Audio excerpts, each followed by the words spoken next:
GS Hindi classes में मैं घनश्याम पारिक आप सभी का स्वागत करता हूं। सीईटी 2024 सीनियर लेवल का पेपर जो प्रथम पारी में हुआ 22 तारीख को यानी 22 अक्टूबर को जो पेपर हुआ उसके आंसर की देखिए। यहाँ पे पहला प्रश्न देखिए, सूची 1 और सूची 2 का विलान करना है। इसमें विलोम शब्दों का विपरीतार्थक शब्द, तो ऊर्ध्व मानी ऊपर और अधः मानी नीचे।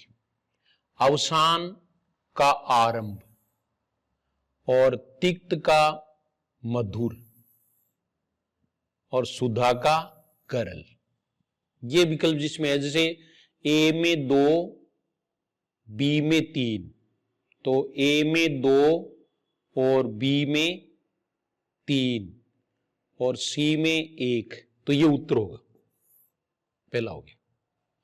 फिर दूसरा देखो, धीरे धीरे में कौन सा समास है? धीरे धीरे में समास, धीरे धीरे में कौन सा समास है? तो धीरे धीरे में अव्ययी भाव समास है। अव्ययी भाव समास के 3 प्रकार के उदाहरण होते हैं, जिसमें पहला उदाहरण है जैसे प्रथम पद अव्यय हो, जैसे यथाशक्ति, यथासंभव, ये होंगे। या जैसे अनुगमन, अनुगामी, प्रतिशत, प्रतिदिन, प्रत्येक, ये अव्ययी भाव समास के उदाहरण है। दूसरे में दूसरा पद अव्यय हो, जैसे अर्थ है सेवार्थ, मृत्यु पर्यंत, मरणोपरांत, गंगा पार, ये आप भर लगा दें, तो ऐसे जो है ना वो इसके उदाहरण होंगे। और एक जो होगा वो एक ही शब्द 2 बार आ जाए तो अव्ययी भाव समास होता है, तो ये 2 बार आ गया तो अव्ययी भाव समास है।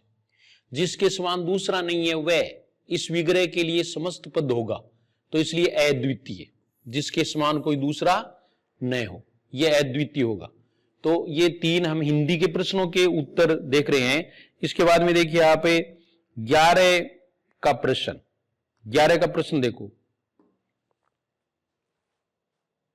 11 का प्रश्न देखिए, ये रहा 11 का प्रश्न। निम्नलिखित में अशुद्ध लिखित वाक्य है, अशुद्ध लिखित वाक्य है तो जल्दी वापस लौट कराना। वापस आ गया तो लौटना नहीं आएगा, तो पहला ही उत्तर है। बाकी के 3 है वो सही है। अनेकार्थी शब्द पतंग का निम्नलिखित में से एक अर्थ नहीं है। सूर्य होता है, बादल होता है, फतिंगा होता है, पक्षी नहीं, पक्षी तो बादल नहीं होता, बादल नहीं होता। ये देखिए, सूर्य होता है, फतिंगा होता है, पक्षी होता है, बादल नहीं होगा। ये इसमें ये थोड़ा सा टिपिकल है, क्योंकि अनेकार्थक शब्द थोड़े टिपिकल होते हैं।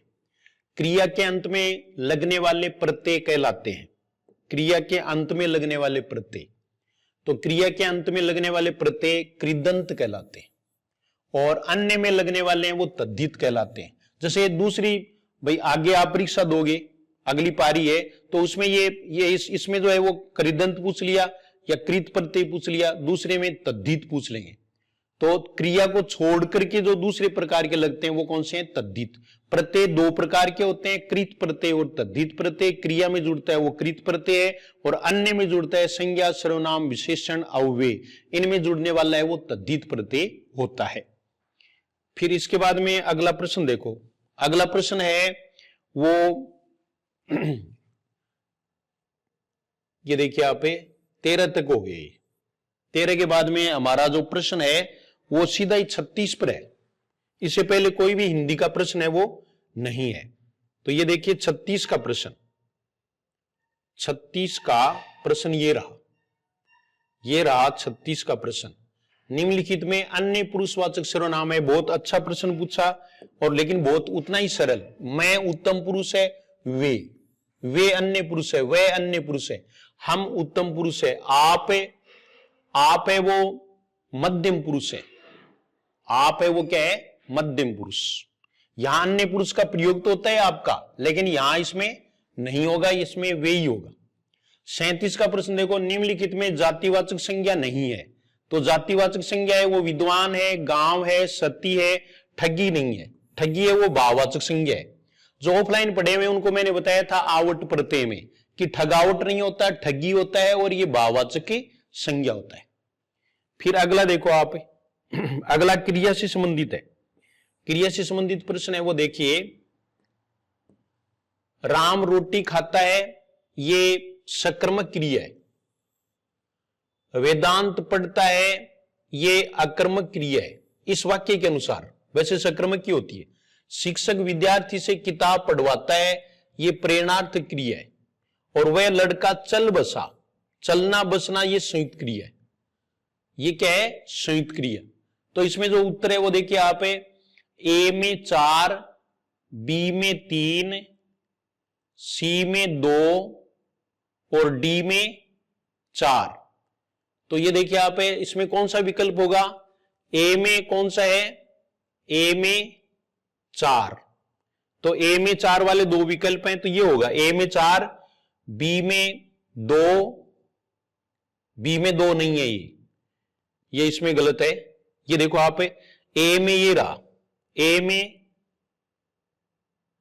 में देखो 4, बी में 3, बी में 3 सही है, सी में 2 प्रेरणार्थक क्रिया है और डी में 1, डी में 1। तो ये इसका उत्तर हो जाएगा। वैसे इसमें मिलान कर लिया तो आप मिला सकते हैं, प्रश्न है वो मिल सकते हैं। तो ये 38 का प्रश्न था। उसके बाद में देखो 40 का प्रश्न, बीच में एक प्रश्न छोड़ा है। और ये देखो 40 का प्रश्न, निम्नलिखित में से जलद जलज, तो दया गया तो बादल जल में, और जया गया तो कमल, सबको बताया हुआ है। तो बादल और कमल इसके अर्थ होंगे। और अगर धी आ जाता तो समुद्र, कल वाले पेपर में समुद्र भी पूछ सकते हैं, जैसे जलधी, तो जलधी का क्या होगा? समुद्र होगा। दय लगाएंगे बादल बनेगा, जय लगाएंगे कमल बनेगा, धी लगाएंगे समुद्र बनेगा। जैसे नीरद, नीरज, नीरधी, ऐसे जो है ना वो वारिद, वारिज, वारिधी, इसको ध्यान में रखें। फिर अगला प्रश्न देखो, अगला प्रश्न है वो 66 का है, 66, यानी 66 पर आ जाओ सीधे ही। 66 ये रहा 66 का प्रश्न। 8 वार 9 त्योहार, मौज हो गई। 8 वार 9 त्योहार, तालमेल न होना यानी मौज मस्ती से जीवन बिताना, मौज मस्ती से जीवन बिताना। कार्यालय पत्र में अधोलेख, ये अभी मैंने जीडी में बताया था। कली, अधोलेख में प्रयुक्त होने वाला शब्द है तो भवदीय।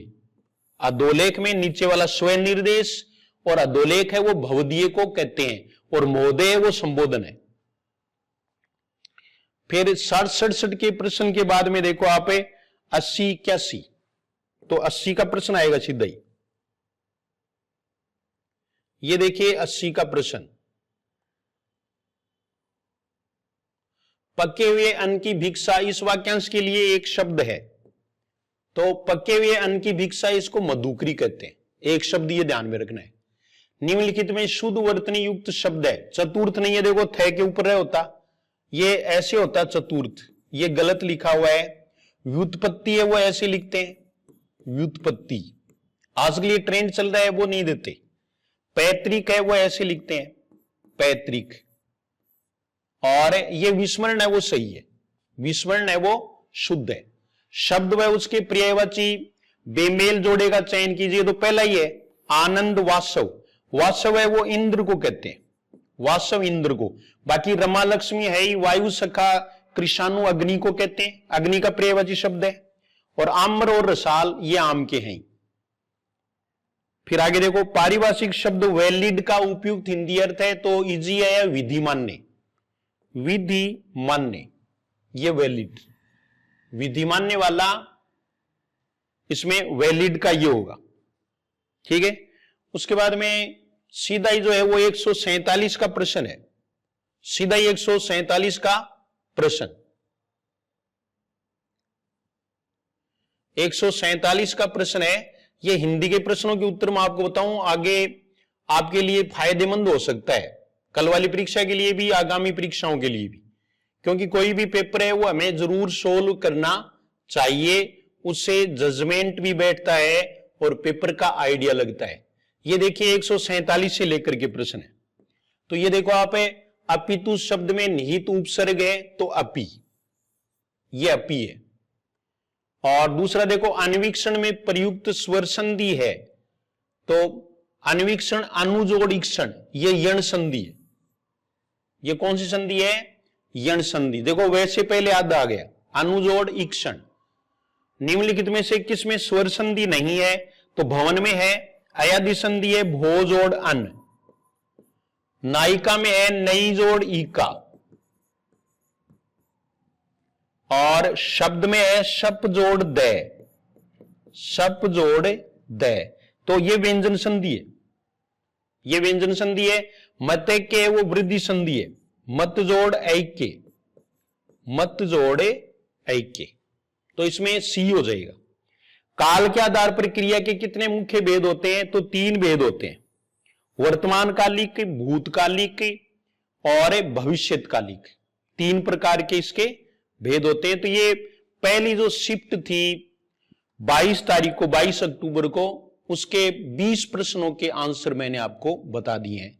अब अपने सेकंड जो इनिंग है उसके प्रश्न भी इसी वीडियो में देख लेते हैं। तो सेकंड इनिंग का देखिए आप। द्वितीय पारी में ये देखिए 22 अक्टूबर 2024 को सीईटी का जो पेपर हुआ सीनियर सेकेंडरी लेवल का, उसमें द्वितीय पारी में देखिए सबसे पहले हिंदी का प्रश्न है, वो 14 नंबर पर है। ये देखो 14 नंबर पर ये रहा प्रश्न। निम्नलिखित वाक्यों में अशुद्ध वाक्य है। अशुद्ध वाक्य बहुत सरल आया। आप यहां बैठो, ये अशुद्ध है। आप यहां बैठिए या बैठे, ये आएगा। बाकी जो है वो सही है। निरोग हो गया, ऐसे निरोगी नहीं होगा, निरोग सही है बिल्कुल। तो यहां ये प्रश्न होगा।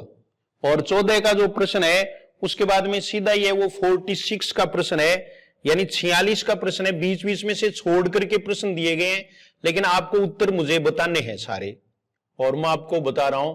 ये देखो 46 का प्रश्न, एक सूची का दूसरी सूची से मिलान करना है। तो इसमें देखो आप कि अनुरूप, तो अनुरूप है, इसमें अव्ययी भाव समास है। दूसरे में देखो निर्भय में बहुव्रीहि समास है। और अमोघ है, इसमें तत्पुरुष या नए तत्पुरुष होने के कारण है। और धनुर्बाण है वो द्वंद्व समास है, धनु और बाण। तो डी में कितना नंबर चाहिए? 2। तो डी में 2 नंबर है, वो 2 में है, 2 में है। तो ये देखिए आप, यहां ये उत्तर हो जाएगा। डी में 2 नंबर वाला ये उत्तर। इसमें देखो ए में 4 है, बी में 3 है, और सी में 1 है, और डी में 2 है। तो ये इसका उत्तर हो जाएगा। कौरव शब्द में प्रत्यय है कुरु जोड़ ए। वह आने पर आपको बताया हुआ है कि ए प्रत्यय कर दें, तो कुरु जोड़ ए, कुरु जोड़ ए। ऐसे देखो गौरव है तो गुरु जोड़ है, लाघव है तो लघु जोड़ है, ये राघव है तो रघु जोड़ है। ए प्रत्यय का ध्यान रखना है। अगला प्रश्न देखो, निम्नलिखित में आग का पर्यायवाची शब्द कौन सा है? तो कृषाणु है। देखो पहली शिफ्ट वाला जो पेपर था उसका ये रिपीट हो गया। तो ऐसे फायदा होता है, 1-2 प्रश्न है वो निश्चित रूप से रिपीट होगा, और इससे आपको फायदा भी होगा, यानी उस जैसे प्रश्न आएंगे। तो ये अग्नि के पर्यायवाची शब्द में आग में कृषाणु होगा। अवनी है वो धरती का होता है, अंशु किरण का होता है, दृग है वो आंख का होता है। इनमें से भी तो कोई पूछ सकते हैं। तो ये 48 का प्रश्न। फिर इसके बाद में 59 का प्रश्न है। 59 देखो ये रहा 59 का प्रश्न। आज लड़कों ने सूर्य ग्रहण का रहस्य जान लिया। इस वाक्य में अव्यय है आज। इसमें अव्यय कौन सा है? आज है। ये क्रिया विशेषण है, क्रिया विशेषण कालवाचक। निम्नलिखित में सकर्मक क्रिया युक्त वाक्य कौन सा है? मैं घड़ा भरता हूं। मैं क्या भरता हूं? घड़ा भरता हूं, ये होगा। उसका सिर खुजलाता है, जी घबराता है, वह लजा रही है, ये अकर्मक क्रियाएं हैं। तो इसमें 60 का प्रश्न हो गया। 60 के बाद में देखो 64-65 प्रश्न। प्रश्न संख्या 64 और 65। ये देखो आप, विषम शब्द का संधि विच्छेद है वी जोड़ सम। इसमें से तीसरा आ जाएगा, तो ये उत्तर होगा। ई की मात्रा के बाद में तीसरा से होने पर इसका दूसरा से बन जाता है, तो ये व्यंजन संधि है। अमित और अमित, अमित मानी शत्रु, अमित मानी अत्यधिक, इसमें ये सी हो जाएगा। अमित और अमित, ये 65 का प्रश्न हो गया। अब इसके बाद में सीधा ही जो है वो 113 का प्रश्न है। 113 पर देखेंगे, थोड़ा सा वेट करें। 113 पर प्रश्न संख्या 113 देखो आप।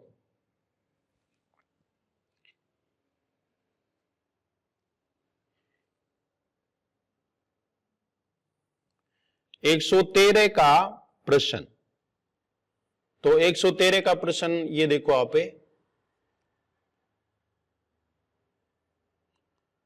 111, 112, 113 उच्चारण शब्द का संधि विच्छेद है। देखो पहले वाले पेपर में भी सीईटी में बोर्ड ने उत माना था, इसमें भी उत मान रहे हैं। ये उद नहीं मान रहे हैं संधि विच्छेद में, उत ही मान रहे हैं। तो उत जोड़ चारण उच्चारण, ये इसका संधि विच्छेद है। तय के बाद में चय आने पर तय का भी चय बन जाता है, जैसे सच्चरित्र सत जोड़ चरित्र। इसके बाद में 125 का प्रश्न है। प्रश्न 125, ये देखो 125 का प्रश्न।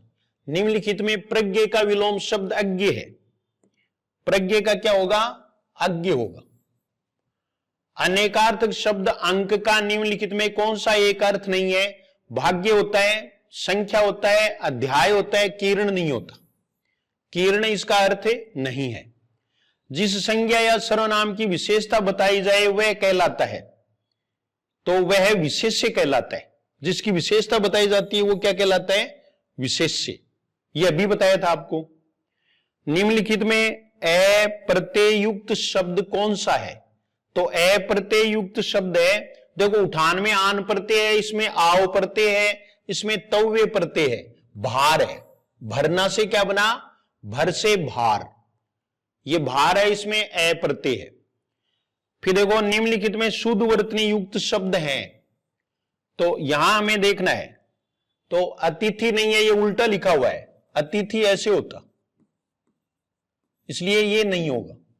ईर्ष्या सही है, आशीर्वाद सही है, सामर्थ्य सही है, स्वास्थ्य सही नहीं है, तो इसलिए 3 सही है, बी सी डी। तो ये रहा बी सी डी, ये शुद्ध होगा। फिर देखो निम्नलिखित में कोरिजेंटम इजी पूछा है, के लिए उपयुक्त हिंदी शब्द है शुद्धि पत्र। कोरिजेंटम का अर्थ क्या है? शुद्धि पत्र है।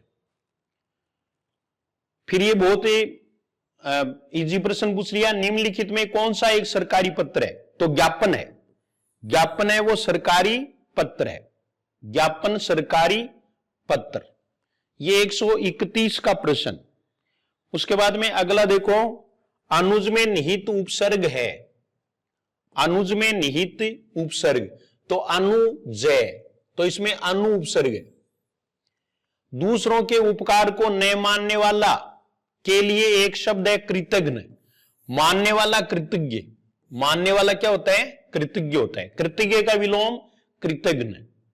फिर देखो मिलान करना है सूचियों का, खून पसीना एक करना, तो खून पसीना एक करना कठिन परिश्रम करना।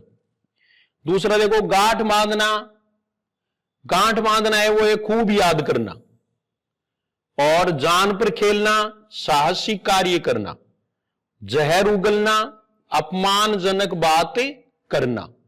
यानी बी में 4, बी में 4 के 3 दे दिए, लेकिन ए में देखो 2, ए में 2 और बी डी में 4, और फिर देखो बी में 3, तो ये उत्तर होगा।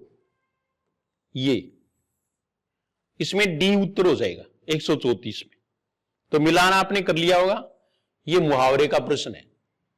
उठा न रखना मुहावरे का सही अर्थ है, उठा न रखना। बुरी तरह मारना, बाधा दूर होना, चैन मिलना, कोई कसर न रखना, यानी पूरा प्रयत्न करना। उठा न रखने का अर्थ क्या होता है? पूरा प्रयत्न करना। तो ये हिंदी के 20 प्रश्न सेकंड शिफ्ट के हो गए। फर्स्ट शिफ्ट के 20 प्रश्न है, सेकंड शिफ्ट के 20 प्रश्न है, और सभी आपको बता दिए हैं। जिनकी परीक्षा कल है उनके लिए उपयोगी है ही, जिन्होंने पेपर दिया है वो मिलान कर लेंगे। और आगे की परीक्षाओं के लिए जैसे रीट है या फिर सेकंड ग्रेड है, और जहां भी व्याकरण का रोल है वहां ये प्रश्न आपके लिए उपयोगी सिद्ध हो सकते हैं। तो और अगर आपको इस तरह के पेपर हैं वो ऑथेंटिक रूप से सॉल्यूशन की जरूरत है, हिंदी पढ़ने की जरूरत है, सामान्य हिंदी की जरूरत है, तो आप जीएस हिंदी क्लासेज चैनल को सब्सक्राइब कर लें और जीएस हिंदी क्लासेज टेलीग्राम से जुड़ जाएं। टेलीग्राम पर हर एक सूचना आपको दी जाती है।